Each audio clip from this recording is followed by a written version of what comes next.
자, 3교시 강의 진행하도록 하겠습니다. 제 목소리가 들리시면 다들 화면 앞으로 와주시길 바랍니다.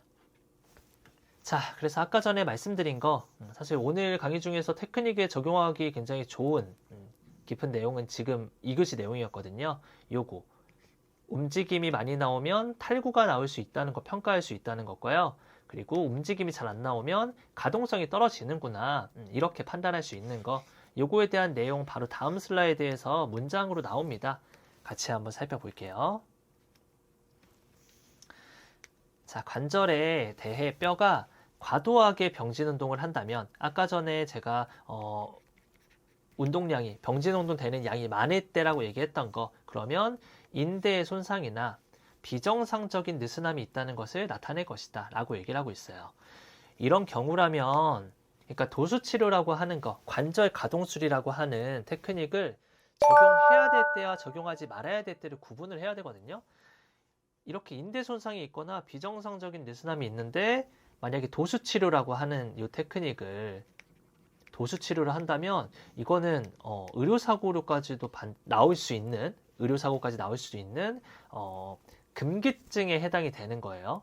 너무 느슨하거나 아니면 인대가 손상이 있으면 인대 손상은 사실 방지가 될 거예요. 왜냐하면 인대 손상이 되어서 인대에 있는 통증 수용기가 도수치료를 할 때 아파요라고 얘기를 할 거거든요. 환자분이 아프다고 얘기를 할 텐데 비정상적인 느슨함, 요거는 대표적인 게 습관성 탈구 같은 것들이 될 수 있거든요. 탈구.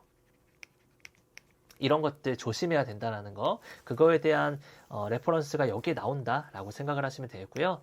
그 밑에 문장을 보시면 이와는 대조적으로 병진 운동에서의 확실한 감소. 아까 전에는 과도하게 나온 거고요. 지금은 감소가 확실하게 되는 경우에는 관절 주위 결합 조직에서의 병적인 뻣뻣함이 있다는 것을 의미할 것이다 라고 얘기를 하고 있습니다. 병적인 뻣뻣함. 어쨌든 스티프니스라고 하는 게 뻣뻣한 거죠. 유연성이 떨어지는 상태이다 라고 생각을 하시면 되겠고요. 이런 경우에는 다른 것들의 문제가 크게 없다면 도수치료를 적용해서 관절을 좀 부드럽게 만들어주는 게 굉장히 효과가 있을 것이다 라고 생각을 하시면 되겠습니다.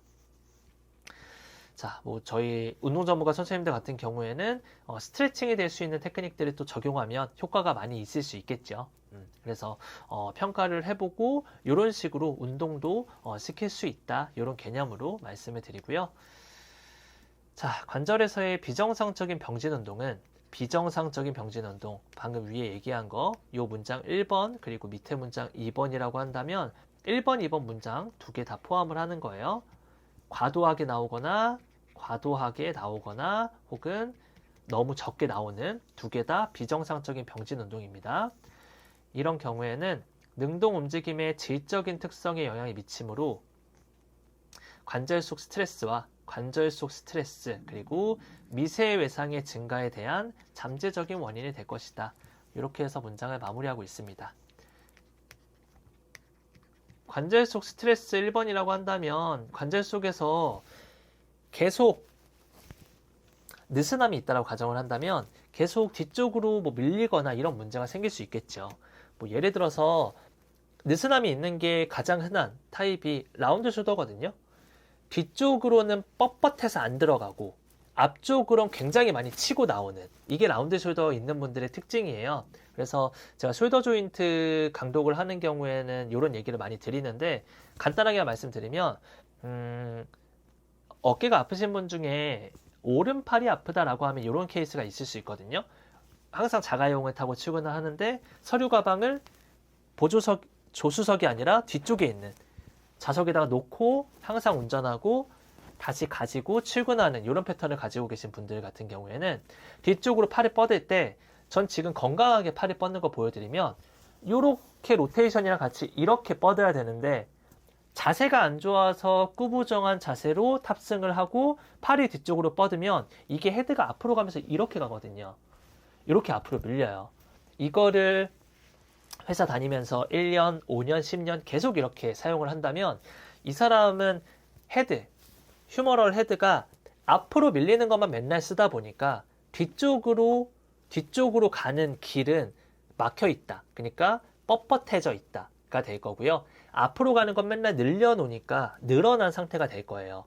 그러니까 이 사람은 앞으로 계속 자동차를 타고 서류 가방을 뒤에 놓는 걸 그럼에도 불구하고 계속하면 앞에 있는 조직들 스트레스가 계속 가해지겠죠. 그러니까 여기 책에서 얘기하는 첫 번째 스트레스를 가하게 만들고요. 그러면서 이게 누적이 되면 미세 손상, 굉장히 마이크로 트라우마라고 얘기를 하죠. 미세하게 이렇게 미는 거는 사실은 한 번 미는 거는 밀리는 건 그렇게 손상을 당하지 않는데 계속 누적이 되면 10년 있으면 누적이 되면 관절 주머니 같은 것들이 다 늘어나 버리거든요. 그러니까 바위에 떨어지는 물방울이 바위를 뚫는다고 말하는 게 이런 거랑 같은 뉘앙스인 거죠. 자, 그래서 이 문장에 대해서 여러분들이 보는 뭐 환자건 고객이건 어떻게 케이스에 적용할 수 있는지 이 두 가지 관절 속 스트레스 증가하는 것과 미세 외상이 증가가 될 수 있다는 거 한번 대입을 해보시면 좋으실 것 같고요. 자, 한 가지 더 제가 케이스를 가져왔어요. 여기 뉴만 책도 좋은 책이긴 한데 MIS라고 하는 책이 있습니다. 여기 밑에 보시면 셜리 설만이라고 하는 학자분께서 쓰신 거고요. 운동손상 증후군이라고 우리나라에서는 많이 알려져 있어요. 운동 증후군 이렇게 많이 알려진 책인데 여기서 다양한 것들이 있는데 안테리얼 글라이딩 신드롬이라는 게 있습니다. 고관절, 엉덩관절에서 피모랄 헤드가 앞으로 밀리는 신드롬이거든요. 그래서 요거를 한번 살펴보시면 제가 이거는 오프라인 코로나 전에 오프라인 워크숍을 좀 활발히 할 때 강의했던 자료 중에 하나예요. 자, 보시면 넙다리뼈 전방할주 증후군이라고 얘기를 하고요. 고관절 굴곡시 구형으로 좀 표현을 해놨어요. 그 셜먼 책이 구형으로 해석이 되어 있는 거라서 그대로 가져왔습니다. 엉덩관절을 굽힘을 시켰을 때 대퇴골두, 넙다리뼈 머리가 후방할조가 돼야 되는데 이게 부적절한 모습, 그러니까 잘 안 나온다라고 생각하시면 돼요. 그래서 여기 그림을 보시면 이거를 테스트하는 방법인데 여기에 그레이트 트로칸타라고 하죠. 그레이트 트로칸타, 대결절, 큰 결절이라고 하는 부분에 여기 손을 대서 이렇게 잡는 거예요. 큰 결절을. 그래서 여기를 잡고 다리 들어 올렸을 때 이 그림은 정상이에요. 정상. 이 그림은 정상인데 정상인 거는 얘가 그렇게 많이 앞으로 밀리지 않고 한 요 정도의 위치가 있는 게 정상인 거거든요. 근데 비정상은 여기 아래에 있는 요거 C거든요. C. 얘는 비정상이에요. 비정상. 똑같이 여기에다 쓸까요? 비정상. 비정상인 경우에는 이 노란색 포인트가 여기에 있죠. 그러니까 이거 두 개를 좀 확대해서 보여드릴게요. 잘 안 보이시는 것 같으니까 다리 들어 올릴 때 이렇게 된다면 똑같은 각도 정도로 다리 들어 올렸을 때 여기 있는 위치에서 한 요 정도 위치에서 조금 더 앞으로 이동이 되었죠. 이거는 전방으로 트랜슬레이션이라고 표현하는 것도 되는데 병진운동이라고 지금 우리가 배운 병진운동으로 표현할 수 있는 거거든요. 이렇게 병진운동이 만들어지는 건 앞으로 병진운동이 일어나는 건 뒤쪽으로 병진운동이 적절하게 못 일어나기 때문이다. 이렇게 생각을 하는 거예요. 그래서 다시 화면을 키워서 보시면 테크닉 워크숍에서는 그냥 이런 게 있습니다. 이럴 때는 뭐 어떤 증상이 나오고요. 어떻게 하시면 돼요. 테크닉 이거 하세요. 이런 패턴으로 가잖아요. 그러니까 그렇게 강의할 때는 좀 갈증이 있었던 건데 요거에 대해서 설명을 여러분들한테 드린 거고요. 밑에 보면 이제 테크닉 워크숍처럼 이런 경우는 힙 인터널 로테이션을 동반하는 경우가 많다라는 패턴이 있어요. 여기 앞에는 좀 확대해서 또 보여드리면 여기 1번은 패턴이라고 생각하시면 될 것 같아요. 패턴. 그리고 두 번째는 통증, 페인의 양상이라고 생각하시면 됩니다. 이런 케이스에 적용이 되는 분이 계시면 다리 들어 올릴 때 인터널 로테이션, 안쪽 돌림이 되면서 다리가 들어 올려질 가능성이 많다라고 하는 거예요. 지금 여기 그림에서 보는 것처럼 다리 들어 올리는 거를 하는데 제가 좀 보여드리면 이거 양손이 다리라고 생각을 합시다. 우리 옆에서 이렇게 들어 올리는 거 요 모습을 봤는데 지금은 제가 묘사를 하기 위해서 이렇게 여러분들이 발밑에서 보고 있다고 가정할게요. 그러면 이쪽 다리 들어 올릴 때 이렇게 들잖아요. 들 때 그냥 이 앞코를 보고 있는 발가락이 그대로 올라가면 되는 건데 지금 안테리어 글라이딩 신드롬, 전방 활주 증후군이 있는 분들은 가면서 인터로테이션이니까 이렇게 되는 거죠. 발끝이 앞쪽으로 돌아가면서 이렇게 될 수가 있다라는 거고요. 그렇게 되면서 평소에 통증의 양상은 힙 플렉션을 할 때 서해부의 통증이 나타나는 패턴을 보인다라고 해요. 실제로도 제가 이 슬라이드 가져온 게 제가 병원에서 많이 봤던 케이스거든요. 그래서 페인의 양상은 서해부 통증이 많은 거 굉장히 많이 볼 수 있고요. 한국 사람에게도 많이 보일 수 있는 케이스예요. 그리고 치료는 어떻게 하느냐? 그러면 여기 마지막은 치료. 우리가 보통 치료를 TX 이렇게 약어로 쓰거든요. 치료 방법에 대해서 세 번째라고 한다면 관절 운동 형상학 중에서 후방 활주가 부족하니까 후방 활주 테크닉을 적용해서 치료를 하면 된다. 도수 치료라고 할까요? 도수 치료. 이렇게 하면 된다. 이런 식으로 워크숍일 때는 강의를 했습니다. 그래서 이 테크닉은 이렇게 하는 겁니다. 뭐 이렇게 가르쳐 주고요. 자, 그래서 뉴만 책에 나오는 병진 운동에 대해서 여기까지 MIS 운동손상 증후군까지 한번 확장을 해봤고요. 네, 이제 이 부분은 마무리하도록 하겠습니다. 마지막 자유도 그림, 아까 전에 문장 살펴보지 못한 거 여기 빨간색 표시된 이유부터 한번 살펴보도록 하시면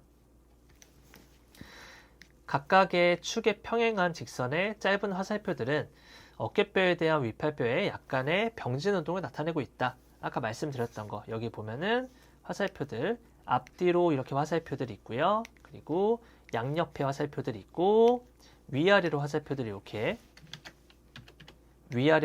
이렇게 있는 거 그걸 얘기를 하고 있는 거죠. 병진 운동을 나타내고 있고요.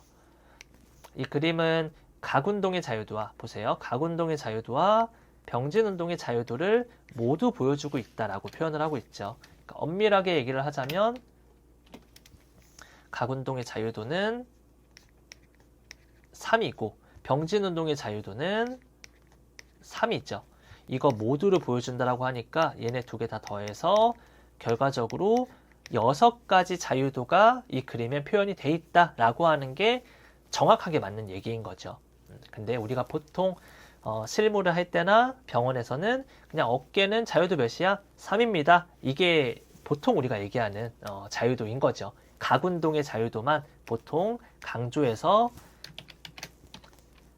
이거만 강조해서 보통 얘기를 한다는 거 마지막으로 한 번 더 말씀드리고 자, 자유도는 여기까지 해서 마무리하겠습니다. 잘 이해가 되시나요? 어떻게 지금 잘 보고 계시는지 모르겠네요. 이게 저도 오늘 강의가 처음인데 다들 다른 분들이 모이셔서 항상 걱정을 하는 거는 이해가 잘 되실까? 그리고 각자 다 다른 파트에 계시다 보니까 어떻게 하면 다 이해가 되게 설명을 할까를 고민하는데 선생님께서 전방활주 증후군 시에 후방활주가 잘 안 나온다는 건 로렌 글라이드가 잘 안 일어난다고 해석하면 될까요? 네, 그렇게 해석하는 것도 일리가 있는 방법이다. 이렇게 좀 말씀을 드릴 것 같아요. 다시 한번 슬라이드 볼까요? 네, 질문해 주시면 저는 더 많은 걸 드립니다. 한 번 더 보도록 할게요. 그러니까 요 강의는 이 지금 슬라이드를 넣었던 강의는 뭐 하루 6시간 이 정도로 해서 테크닉 강의다 보니까 테크닉 위주로만 가르쳐주고 끝나는데 사실 더 중요한 건 지금 질문을 하시고 이렇게 대답을 얻는 것처럼 왜일까 같은 것들이 더 질문이 그 의미 있다고 봐요. 그래서 다른 분들께서도 뭐 코멘트를 또 해주실 것이 있으면 예, 그런 것들도 괜찮고요. 다 같이 저도 그렇고 다 같이 배우는 시간이라고 생각을 하면 되니까요. 안 나온다고 해석하면 될까요? 그러니까 지금 냉정하게 보면 이렇게 테크닉 워크숍에서 제가 말씀드린 건 후방활주가 부적절한 모습 이 결과만 가지고 이 상태에서 어떻게 하면 좋아질지 그것만 얘기를 하는 건데 제가 강의하면서 많이 말씀드리겠지만 어떤 테크닉을 하냐가 중요한 게 아니라 한 가지 테크닉을 하더라도 그걸 왜 하는지랑 그 테크닉을 제대로 이해해서 변형해서 할 수 있는 게 중요하다고 하거든요. 그러니까 말씀하신 대로 로렌 글라이드가 잘 안 일어난다고 해석할 수도 있어요. 그래서 이렇게 해석을 한다면 로렌 글라이드가 잘 나오게 후방할주를 시켜주는 테크닉을 하면 적용이 될 수가 있겠죠. 근데 이런 원인을 해석을 하는 건 다 각자의 영역인데 이 해석을 지금 관절운동 형상학적으로 지금 접근을 하신 게 1번이라면 또 다른 거 굉장히 많이 있을 수 있어요.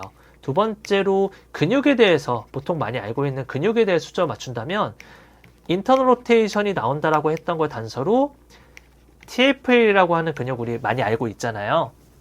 대퇴근막 긴장근이라고 하는 이 TFL이라는 근육이 짧아지면 힙 인터널 로테이션이 나오면서 플렉션이 나올 수 있다. 요거 여러분들이 알고 계시니까 근육적으로 접근해서 TFL이 짧은지 확인해보고 짧다면 요거를 풀어주면 또 도움이 될 수 있겠죠. 이런 식으로 좀 가능성을 되게 다양하게 많이 잡아주시면 결국에는 해석하는 사람 나름인데 여러분들이 뭐 근육만 가지고 해석을 한다. 그러면 근육에 대한 무기만 갖고 계시는 거잖아요. 그게 아니라 관절학적으로 어떤지, 근육적으로 어떤지, 또 뭐 하나 더 예시를 든다면 세 번째, ADA적인 측면으로도 예시를 들 수 있는 거 있어요. 그러니까 일상생활 중 안에 이 사람이 계속 이쪽 골반이 앞으로 나가는 무슨 행동 같은 게 있을 수 있거든요. 예를 들어서 운전을 하는데 항상 이쪽 왼다리 좀 앞으로 이렇게 뻗고 이렇게 틀어서 앉는다거나 뭐 이런 것들이 또 문제 될 수 있는 거거든요. 그런 것들을 다 좀 종합해 볼 수 있는 눈을 뉴만 강독을 통해서 얻으셨으면 좋겠다 이렇게 생각을 합니다. 왼발이 앞으로 뻗어질 때 왼쪽 골반에서는 뉴테이션이 일어나야 되는데 세이크럼 조인트에서 뉴테이션이 잘 안 일어난다고 봐야 될지, SI 조인트 그 엉치엉덩 관절에서의 뉴테이션이라고 하는 움직임이 있거든요. 이렇게 엉치뼈가 앞으로 이렇게 기울어지는 건데 이런 움직임이 좀 영향이 있을 수도 있겠죠. 그러니까 요거에 대한 원인은 지금 말한 게 제가 세 가지였는데 방금 말씀하신 것처럼 네 번째 관점으로 인접 관절들의 영향적으로 또 생각을 해보면 SI 조인트와의 문제와도 당연히 생각해 볼 수 있는 거고요. 네, 다 합리적으로 맞는 얘기입니다. 선생님께서 말씀하신 근육의 길이도 포함되는 건가요? 네, 근육의 길이도 포함될 수 있어요. 여기 말씀드린 것대로 TFL이 너무 짧아서 이게 제대로 안 일어난다. 이렇게 우리가 해석을 할 수도 있는 거죠. 혹은 다른 근육들, 글루티얼 머슬이 약화가 되어서 이거랑 반대의 개념으로 근육을 또 확장하면 글루티얼 머슬의 위끝까지만 쓸게요. 엉덩이 근육이 약화가 되어서 인터널 로테이션이 걸릴 수도 있다. 이렇게도 해석할 수 있는 거죠. 그래서 저는 뭐 글루티얼 머슬을 강화하든 TFL을 풀어서 텐션을 약화시키든 두 개 다 어쨌든 방향성은 같다고 보거든요. 이렇게 다양하게 여러분들이 생각을 할 수 있는 거라서 많이 생각을 해보시면 좋을 것 같습니다. 네, 다들 코멘트를 주시니까 그래도 질문하시는 걸 보고 이해를 이만큼 하셨구나 느껴지네요. 네, 좋습니다. 다음으로 넘어가도록 할게요. 자, 이제 뼈운동 형상학 관점의 문제 네 번째로 넘어갑니다. 이게 아마 이제 마지막일 거예요. 여기 좀 긴데 중간에 하다가 3교시는 끊어질 것 같습니다. 우선 한번 갈 수 있는 데까지 가볼게요. 자, 일반적으로 관절은 둘 또는 그 이상의 뼈나 팔다리 분절들의 연결로 구성된다. 보통은 두 개의 뼈로 구성이 많이 되죠. 자, 따라서 관절에서의 움직임은 두 가지 관점에서 고려될 수 있는데요. 첫 번째는 몸쪽 분절은 상대적으로 고정되어 있는 상태에서 다시요. 죄송합니다. 몸쪽 분절이 돌림 운동을 하는 거다라고 생각하시면 돼요. 근데 요거는 이렇게 수식을 해주는 거라고 생각해서 그냥 가로쳐 놓으시면 나중에 보실 때 편하실 거예요. 몸쪽 분절은 얘가 중요한 애예요.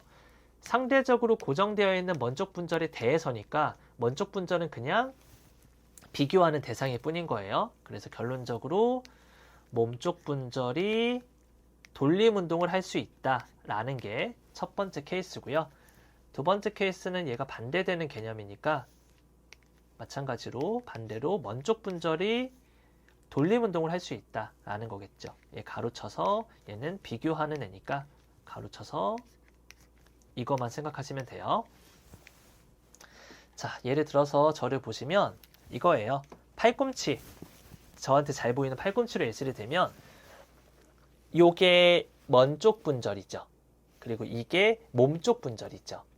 그래서 요 먼 쪽 분절이 상대적으로 고정되어 있는 몸 쪽 분절에 대해 얘가 이렇게 움직이는 게 한 가지 케이스였고요. 이번에 반대로 얘가 고정되어 있는 상태에서 얘가 움직이는 거라고 얘기를 하죠. 어떻게 움직여야 될까? 이렇게 할까요? 이렇게 해서 제 몸이 움직여야 되는데 그러면 이렇게 해서 여기 좀 짚고요. 이 상태에서 이렇게 굽혀서 제가 팔굽혀펴기처럼 하면 얘는 상대적으로 먼 쪽 분절은 책상에 좀 고정되어 있는 느낌이고요. 팔꿈치를 굽혀서 몸통이 앞으로 내려가면 여기 이렇게 윗팔뼈가 밑으로 내려오듯이 모션이 나올 수 있겠죠. 이렇게 두 가지 케이스를 얘기하고 있는 겁니다. 다들 아마 이거는 OKC, CKC까지 연결해서 잘 알고 계실 것 같은데 우리 강의 듣는 선생님들 중에서 학생분들도 계시고요. 그리고 초년차, 그리고 1, 2년차 대신 치료사 선생님들, 그리고 운동 전문가 선생님도 계셔서 기초부터 다져가도록 할게요. 자, 여기 가로쳐 있는 건 2판 가지신 분들은 없는 문장이죠. 3판에 추가된 부분인데 요거는 그냥 간단하게 두 가지 관점은 동시에 일어날 수 있다. 요 정도만 그냥 메모를 해주셔도 될 것 같아요. 이따가 뒤에 2판에서도 뒤에 문장이 비슷한 게 나오거든요. 그래서 요 정도만 2판 가지신 분들은 메모를 하시면 되겠고요. 읽어보면 이 두 가지로 케이스가 나뉘어서 일어날 수 있다는 게 사실 두 가지 관점 이게 따로따로 떨어져 있는 게 아니라 동시에 일어난다라는 거예요. 일반적으로는 실제 흔하게 동시에 일어난다라는 거고요. 근데 계속 얘기하지만 논의와 분석, 그러니까 우리가 공부를 쉽게 하기 위해서 가정을 그냥 한다라는 거예요. 그걸 설명한 문장이라고 보시면 되고요. 논의와 분석을 쉽게 하기 위한 목적을 위해 이러한 사항은 이 책에서 배제시킨다. 하나 고정시키면은 그래도 하나만 가지고 집중해서 얘기를 할 수 있는데 둘 다 움직인다라고 하면 정신이 너무 없잖아요. 그러니까 설명하기 힘드니까 배제한다 라고 얘기를 하는 겁니다. 자, 넘어갈게요. 자, 이런 두 가지의 운동영상학적 관점은 그림에서 무릎 굽힘을 할 때 찾아볼 수 있는데 예를 들어서 무릎 굽힘이란 용어는 넙다리뼈와 넙다리와 아래다리 사이에 상대적인 운동만으로 설명할 수 있다라고 얘기를 하죠. 그래서 여러분들 다 알고 있다시피 요거 지금 리플렉션, 무릎의 굽힘이죠. 무릎의 굽힘입니다. 그래서 뒤에 문장이 나올 텐데 먼저 그림을 보시면 고정된 몸쪽 분절이라고 나오죠.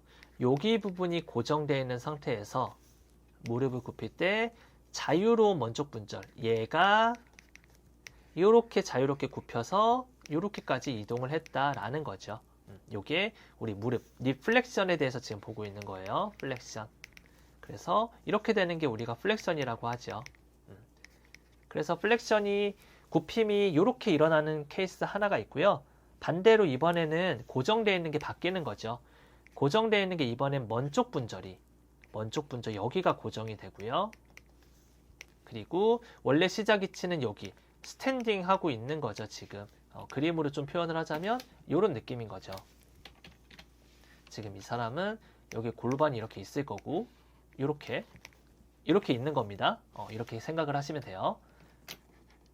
자, 그래서 이 상태에서 다리를 이렇게 굽히는 거죠. 이렇게까지 올 수 있게. 그러면 이것도 마찬가지로 플렉션이죠.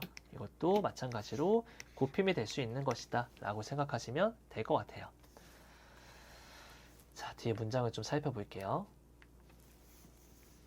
자, 실제로는 두 분절이 동시에 돌림운동하지만 아까 전에 제가 3판에 추가되어 있는 문장이 뒤에도 있습니다 라고 말씀드린 게 여기거든요. 실제로는 두 분절이 동시에 돌림운동을 하지만 돌림운동이 왜 나오지? 돌림운동? 이건 지금 우리 플렉션 하고 있잖아요. 리플렉션인데 돌림운동 왜 나오지? 라고 생각이 드시는 분이 혹시라도 계신다면 요거 각운동이랑 같은 거라고 얘기를 했고요. 요거는 플렉션 익스텐션 같은 돌림 운동을 얘기한다라는 거, 아까 전에 얘기했던 거 다시 한번 강조 드립니다. 돌림 운동은 플렉션 익스텐션 로테이션, 여기에 로테이션이 아니라 병진 운동 돌림 운동의 돌림 운동이라는 거 꼭 기억을 하시고요. 여기서는 지금 두 분절 동시에 움직이는 거 설명하고자 하는 게 아니라 돌림 운동을 주로 하는 분절에 대해서 얘기를 하는 거라고 얘기를 해요. 우선 요거 뉴만 책에서는 2판, 3판 다 동일한데 요 프라이머럴이라고 하는 단어를 1차적으로라고 번역을 해놨거든요. 근데 요거는 그냥 지우세요. 아예 그냥 지워버리고 주로라고 번역을 수정을 해주시기 바랍니다. 주로가 맞아요. 주로. 그래서 번역한 대로 다시 읽어보면 돌림 운동을 하는 분절이 두 개가 있는데 두 개 중에 주로 돌림 운동이 나오는 분절에 대해서 얘기하고 있는 거다. 이렇게 설명하고 있는 거예요. 그래서 여기서 지금 말하는 문장은 아까 전에 제가 여기 고정되어 있다고 말씀을 드렸잖아요. 요거 고정되어 있다고 얘기를 했지만 사실 얘가 완전히 고정되어 있기는 현실적으로는 힘들어요. 현실에는 힘들다라는 거죠. 어느 정도 약간 이렇게는 움직일 수 있는 건데 그냥 우리가 논의를 편하게 하기 위해서 고정되었다고 가정하자라고 얘기를 하는 겁니다. 자, 넘어갈게요. 자, 그래서 여기 개념적으로 좀 잡아드리면 숏리 스쿼트라는 머신이 있어요. 이렇게 되어 있는 거고요. 요건 접니다. 저예요. 제가 유튜브에 그냥 일반인들 영상 같은 것들도 기업체 강의 같은 것들 갈 때 좀 찍어 놓은 것들이 있어서 올렸는데 우리가 일반 스쿼트를 하는 경우에는 여기 정강이뼈가 있죠. 정강이뼈가 있고요. 노란색으로 표시할게요. 정강이뼈가 있고 운동을 해서 끝났을 때 이렇게 정강이뼈가 기울게 되는 거거든요. 그러니까 이걸 얘기를 할 때는 우리가 지금 몸 쪽에 있는 요 분절이 움직인다라는 거에 초점 맞춰서 많이 얘기를 해요. 그래서 스쿼트를 하면 뭐 엉덩이, 글루티얼 머슬에 대해서도 강조를 많이 하는 게 몸 쪽에 있는 분절들을 많이 움직이니까 이렇게 얘기를 하는데 방금 전에 얘기했던 것처럼 먼 쪽 분절이 아예 안 움직이는 게 아니라는 거. 스쿼트를 할 때는 오히려 움직여야 된다는 거. 그래서 얘가 안 움직이면 사실은 정확한 스쿼트가 아니라는 거 이건 다들 알고 계시겠죠? 한동안에 블로그 같은 곳에 잘못 포스팅이 된 것 중에 하나가 무릎이 발보다 나가면 안 된다라고 하는 스쿼트가 되게 많이 포스팅되고 그게 일반적인 상식처럼 퍼졌는데 무릎은 약간 앞으로 나가야 됩니다. 다들 알고 계시죠? 웨이트를 하시는 분들은 더 알고 계실 거예요. 스타팅 스트레스라고 하는 웨이트 트레이닝의 바이브이라는 책도 무릎이 약간 나간다고 얘기를 하고 있잖아요. 그래서 정강이뼈가 이렇게 움직이는 게 일반적으로도 일어나고 스쿼트는 이렇게 일어나야 된다라는 거 말씀을 드리고요. 아까 전에 말했던 것처럼 아예 안 움직이게 할 수는 없나라고 생각을 하면 이 숏리 스쿼트가 여기 정강이뼈를 딱 잡아주더라고요. 그래서 이렇게 잡아준 상태에서 운동을 할 수 있는 방법이 있기는 하다라는 거. 근데 이 기구가 많이 좋을지는 전 사실 잘 모르겠어요. 저는 그냥 맨몸 운동이 훨씬 더 인체에 많은 도움이 된다고 생각을 하거든요. 보조 도구를 사용하는 것보다 맨몸으로 하는 게 고유 수용성 감각도 활성화를 많이 시키고 그리고 근육들의 작용들도 훨씬 더 좋은 작용을 한다고 생각해서 개인적으로는 그렇게 생각을 합니다. 여기까지 말씀을 드리고요. 자, 그래서 그림 계속 보시면 그림에서 넙다리뼈에 대한 정강뼈의 움직임, 지금 검은색 볼드체로 해놓은 정강뼈의 움직임이 포인트고요. 넙다리뼈에 대한은 그냥 가로쳐 주시면 됩니다. 정강이뼈의 움직임, 그리고 정강이뼈에 대한 넙다리뼈의 움직임이라는 용어는 뼈운동 형상화 관점에서 상대적 운동에 대한 개념을 설명하고 있는 것이다. 아까 전에 얘기했던 거예요. 그래서 정강뼈의 움직임, 요거 1번은 정강이뼈가 움직이는 거, 요거 A랑 B 중에서 정강이뼈가 움직이는 건 요거죠. 그래서 요거의 1번에 대한 설명이라고 보시면 되고요. 요거를 2번이라고 한다면 요거 정강이뼈에 대한 넙다리뼈 움직임을 2번이라고 한다면 여기 넙다리뼈가 움직이고 있는 B를 2번이라고 매칭을 시키면 되겠습니다. 넘어갈게요. 자, 팔 같은 경우는 이제 대부분의 일상적인 움직임은 먼쪽 분절에 대한 몸쪽 분절의 운동 형상학을 수행한다라고 얘기를 해요. 그러니까 먼쪽 분절이라면 손이 될 수 있겠죠. 손이나 팔꿈치 같은 뼈들이 잘 움직여야 된다. 미세한 조절 같은 것도 잘 해줘야 된다라고 생각하시면 되겠고요. 이것은 손에 쥔 물건을 자신 쪽으로 가져오거나 또는 멀리하는 동작을 고려해보면 이해할 수 있다라고 얘기를 하고 있죠. 그래서 우리 지금 과정에 작업치료사 선생님들이 한 두세 분 정도 계세요. 예. 동반 등록을 하지 않으셨기 때문에 다 친분이 있으신 분들은 아니신 것 같아요. 근데 작업치료 같은 경우에는 제가 뭐 작업치료를 제대로 해보진 않았지만 개념적으로 제가 알고 있는 건 파인모터 같은 것들이 굉장히 강조가 된다라고 알고 있어요. 그래서 특히 손에 대해서 뭔가를 가지고 이렇게 오는 것 자체가 잡았을 때의 이물체를 유지할 수 있는 이 손가락에 또 스테빌리티가 또 있어야 될 거고요. 안정적으로 잡을 수 있는 근력도 있어야 되는데 여기서는 이 팔이 이렇게 떨리지 않게 어깨 부분에서 또 안정성을 잡아줘야 되는 거죠. 그래서 우선 기본적인 개념으로 우리 재활을 얘기할 때는 팔이 내 맘대로 자유롭게 컨트롤을 하려면 팔을 자유롭게 컨트롤하려면 몸쪽에 있는 분절들이 잘 고정이 돼야 된다는 게 재활적인 개념이거든요. 그래서 우리가 재활병원에서 그 신경계 환자분들 특히나 치료할 때 몸쪽의 안정성을 잡는 것부터 많이 하죠. 그래서 어깨가 잘 움직이려면 어깨, 윗팔뼈보다 스캐플라라고 하는 어깨뼈의 안정성 근육들이 확보가 되고 스캐플라 안정성이 확보가 된 상태에서 윗팔뼈가 움직여야 되는 거고요. 팔꿈치가 잘 움직이려면 윗팔뼈가 안정화된 상태에서 포암, 전환이 움직여야 되는 거고, 그리고 리스트는 포암이 안정성이 잡혀있는 상태에서 손이 움직여야 된다. 요런 손목뼈들이 움직여야 된다. 요런 개념들. 기본적으로 치료를 하고 계시다면 이 개념에 대해 잘 알고 계실 텐데 이런 개념에 대해서 혹시라도 지금 모르고 계시는 분이 계시라면 요거를 한번 정리를 해 드릴게요. 그래서 기본적인 재활의 개념 중에 특히 상체 같은 경우에는 여기 나오는 것처럼 먼쪽 분절의 운동 형상학을 강조를 하는 이유가 팔은 우리가 일상생활에서 ADL이라고 표현 많이 하거든요. 액티비티 데일리 리빙이라고 해요. 액티비티 데일리 리빙. 일상생활에서 이렇게 뭐 걷기, 지금 여러분들한테 강의할 때 컴퓨터 쓰는 거 이런 것들 다 ADL이라고 표현하거든요. 이때에 먼쪽 분절이 잘 움직여야 되기 때문에 강조를 많이 하는데 이 상체 같은 경우는 인체 전반적으로 다 그렇지만 몸 쪽에 있는 프락시말이라고 하는 몸쪽의 스테빌리티가 잘 잡혀져 있어야지, 이게 확보가 되어 있어야지만 디스탈의 먼 쪽이라고 하죠. 디스탈 먼 쪽이라고 하거든요. 디스탈의 모빌리티가 나올 수가 있다라고 하는 거. 모빌리티가 이렇게 나올 수가 있다라고 하는 거. 요거에 대한 내용도 연결해서 생각을 좀 해보시면 좋을 것 같아요. 자, 이번 교실 강의는 35분에 앞으로 4분만 더 강의하고 마무리하도록 할게요. 좀만 더 집중해주세요.